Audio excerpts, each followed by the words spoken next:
Gagal lolos dalam pemilu DPR RI 2024 lalu, Basuki Babusalam, kader Partai Amanat Nasional, bertekad mendaftarkan diri sebagai bakal calon Bupati Magetan. Tanpa didampingi banyak tim dan pendukung, Basuki Babusalam mengambil formulir pendaftaran di kantor PAN Magetan, menyusul nama kandidat lain yang telah mendaftarkan diri sebelumnya. Selain melalui PAN, Basuki Babusalam juga mengambil formulir pada Partai Gerindra, PDI Perjuangan, dan Partai Demokrat. Pertama, sebagai keluarga besar bangsa Indonesia kan kita sama-sama memahami, insya Allah kita menyongsong pilihan kepala daerah yang akan berlangsung serentak.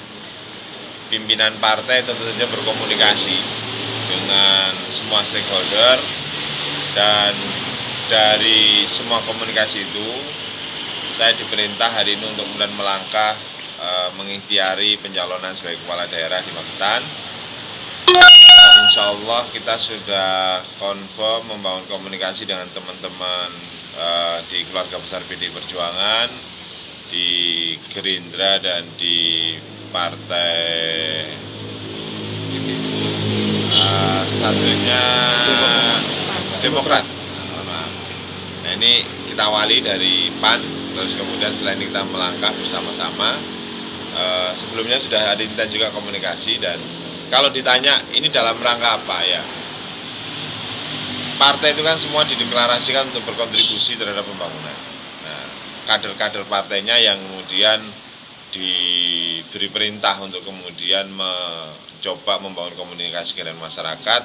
Kalau memang masyarakat setuju, maka kemudian inilah cara kami memberikan sumbangsih partisipasi pembangunan di Magetan melalui penempatan tokoh-tokoh kami di bidang-bidang keumatan. Dan insya Allah ini menjadi salah satu pintunya. Saya kira gitu nih. Pak, sebagai putra asli Magetan, nah sebagai kader internal PAN, seberapa optimis Rekom itu jatuh ke jenengan sendiri, Pak? Bismillah lah, ini kan ruangnya masih panjang. Ini masih insya Allah tanggal 22 atau 25-an Agustus kan masih lama. Tetapi insya Allah komunikasi, dan nanti ketika Rekom turun itu kan sudah tidak lagi sendirian partai per partai itu kan. Ini sudah berdasarkan koalisi, paket, dan itu tentu saja sudah melalui rembuk pimpinan partai yang ada di tingkat pusat bahkan. Karena itu ini bismillah kami melangkah. Nah, soal nanti hasilnya kita berdoa saja. Hasilnya bukan semata-mata untuk Basuki, bukan semata-mata buat yang lain, tetapi yang terbaik buat masyarakat Magetan.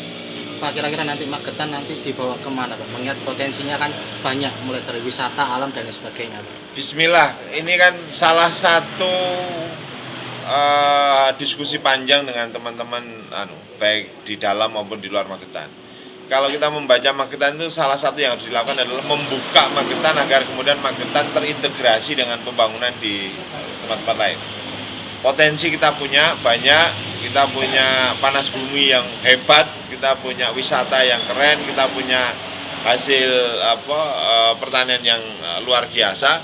Tapi kalau itu kemudian tidak dikelola bersama-sama secara sinergitas, saya kira di mana-mana. Saya sebagai orang yang belajar hampir 20 tahun sebagai anggota DPR Provinsi Jawa Timur ditugaskan untuk mengintegrasikan itu. Sehingga kalau Magetan buka dan kita punya banyak akses yang sama-sama dibangun, bismillah lah, Magetan juga akan hebat, tumbuh, berkembang sebagaimana daerah-daerah yang lain. Menurutnya, Magetan memiliki banyak potensi yang harus dikembangkan, terutama sektor pariwisata yang saat ini menjadi penopang inti APBD terbesar untuk Kabupaten Magetan. Dari Magetan, Tim Liputan Garda TV.